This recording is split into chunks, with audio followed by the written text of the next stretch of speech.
Hello दोस्तों, आज हम हिंदी का पार्ट 11 यानी कि क्वेश्चन नंबर 11 सॉल्व करने वाले हैं। तो आइए शुरू किया जाए। प्रश्न संख्या 1 है, भाषा शिक्षण की किस विधि में मातृभाषा को मध्यस्थ नहीं रखा जाता? तो अनुवाद विधि, प्रत्यक्ष विधि, व्याकरण विधि, सूत्र विधि। तो उसमें होगा प्रत्यक्ष विधि में भाषा शिक्षण को मध्यस्थ नहीं रखा जाता, मातृभाषा को मध्यस्थ नहीं रखा जाता है।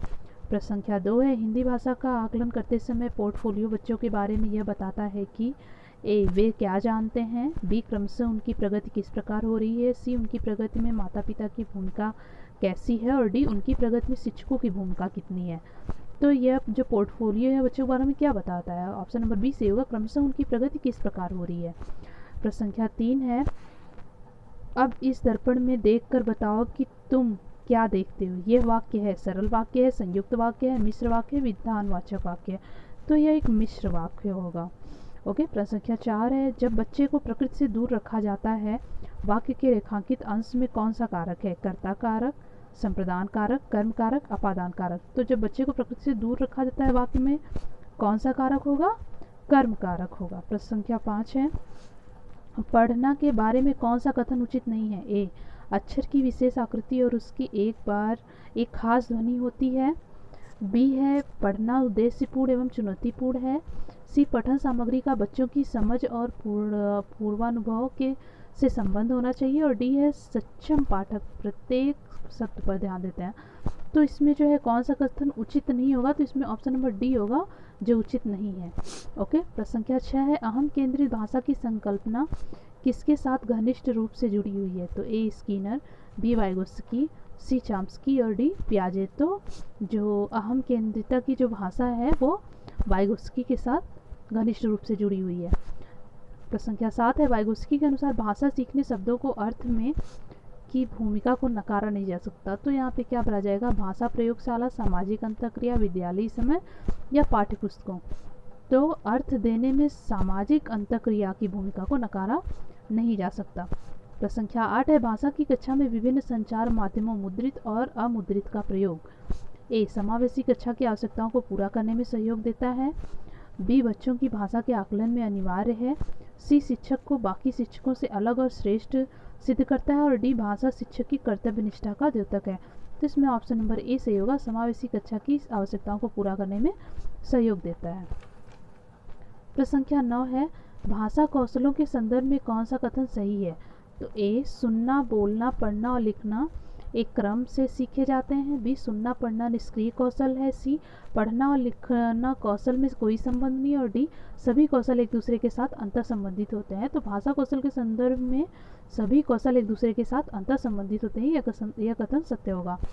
प्रश्न संख्या 10 है, चाम्स्की के अनुसार डैश के कारण बच्चे भाषा सीखते हैं। किसके कारण? ए भाषाई समाज, बी भाषा अर्जन क्षमता, सी भाषा आकलन क्षमता और डी व्याकरणिक नियमों की जानकारी से ही।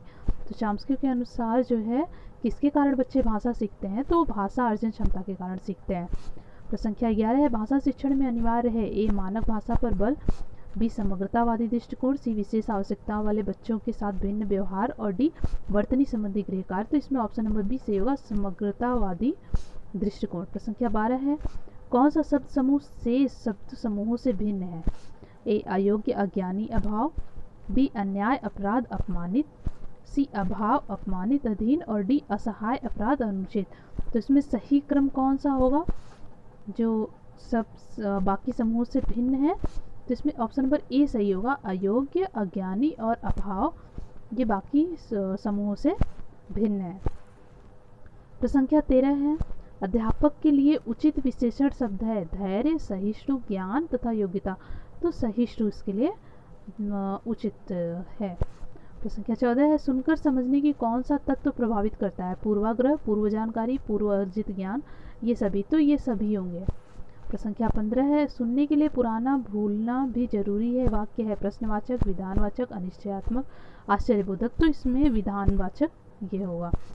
और प्रश्न संख्या 16 है, पठन कौशल से अभिप्राय है लिपि चिन्हों की पहचान, शब्दों को पढ़ना, वाक्यों को पढ़ना, पढ़कर समझना। तो पठन कौशल से अभिप्राय है पढ़कर समझना। प्रश्न संख्या 17 है, नावाकिफ का समानार्थी है जानकार, अपरिचित, काफ़ी या अपर्याप्त। तो नावाकिफ का समानार्थी जो होगा अपर्याप्त। प्रश्न संख्या 18 है बेसबब का अर्थ है विवश, कारण सहित, अकारण तथा निराकरण। तो बेसबब का अर्थ है अकारण।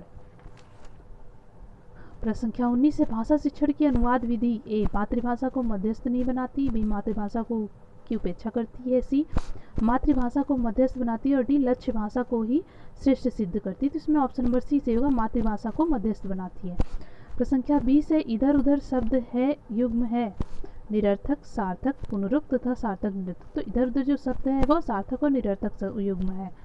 प्रश्न संख्या 21 है न्याय नीति में समास है अत्ययी भाव, तत्पुरुष, कर्मधारय, द्वंद्व समास। तो न्याय नीति में द्वंद्व समास है। प्रश्न संख्या 22 है भाषा ए जीवन की विभिन्न स्थितियों को साधती है, बी व्याकरण पर ही आधारित होती है, सी जानने का अर्थ उसका व्याकरण जानना है तथा डी सीखने सिखाने में पाठ्य पुस्तकों का विशेष महत्व होता है। तो इसमें ऑप्शन नंबर बी सही है, व्याकरण पर ही आधारित होती है। प्रश्न संख्या 23 है भाषा शिक्षण की प्रक्रिया। ए भाषा की कक्षा में ही संभव है, बी घर में संभव नहीं है, सी विभिन्न विषयों की कक्षाओं में भी संभव है और डी अत्यंत जटिल प्रक्रिया है। तो भाषा शिक्षण की जो प्रक्रिया होती है वो विभिन्न विषयों की कक्षाओं में भी संभव है। प्रश्न संख्या 24 है एकांकी पात्रों की सर्वप्रमुख उद्देश्य पाठों का सर्वप्रमुख उद्देश्य है। ए एकांकी विधा में परिचय कराना, बी विभिन्न संदर्भों में संवाद बोलने की क्षमता का विकास, सी एकांकी लिखना सिखाना और डी एकांकी की समीक्षा करना सिखाना। तो इसमें ऑप्शन नंबर ए सही होगा, एकांकी विधा से परिचय कराना। प्रश्न संख्या 25 है कविता शिक्षण में आप सर्वाधिक महत्व किसे देंगे। ए कविता का भाव विश्लेषण, बी कविता के तत्वों के आधार पर उसकी समीक्षा, सी कविता का भावपूर्ण पठन और रसानुभूति तथा डी कविता में अलंकारों की पहचान। तो इसमें ऑप्शन नंबर सी सही होगा, कविता का भावपूर्ण पठन और रसानुभूति। प्रश्न संख्या 26 है किस विधा के शिक्षण के समय आप मौन पठन को महत्व देंगे। कविता, एकांकी, निबंध और संवादात्मक कहानी। तो इसमें ऑप्शन नंबर सी से होगा निबंध। प्रश्न संख्या 27 बच्चों के लिखित कार्य के आकलन में सर्वाधिक महत्वपूर्ण है वर्तनी, वाक्य विन्यास, तत्सम शब्दों का प्रयोग तथा अभिव्यक्ति विचार। तो इसमें ऑप्शन नंबर ए से होगा वर्तनी। प्रश्न संख्या 28 है भाषा प्रयोग की कुशलता संभव है। भाषा की पाठ्य पुस्तक पढ़ने से, केवल भाषा सुनने से तथा सी अधिक से अधिक भाषा प्रयोग से और डी है केवल साहित्य पढ़ने से। तो जो भाषा प्रयोग की कुशलता संभव है कैसे है, वह अधिक से अधिक भाषा प्रयोग से है, केवल भाषा सुनने से है इसे तो होगा नहीं, केवल साहित्य पढ़ने से इससे भी नहीं होगा और भाषा की पाठ्य पुस्तक पढ़ने से ये भी नहीं। तो अधिक से अधिक भाषा प्रयोग से जो है ये सही आंसर होगा।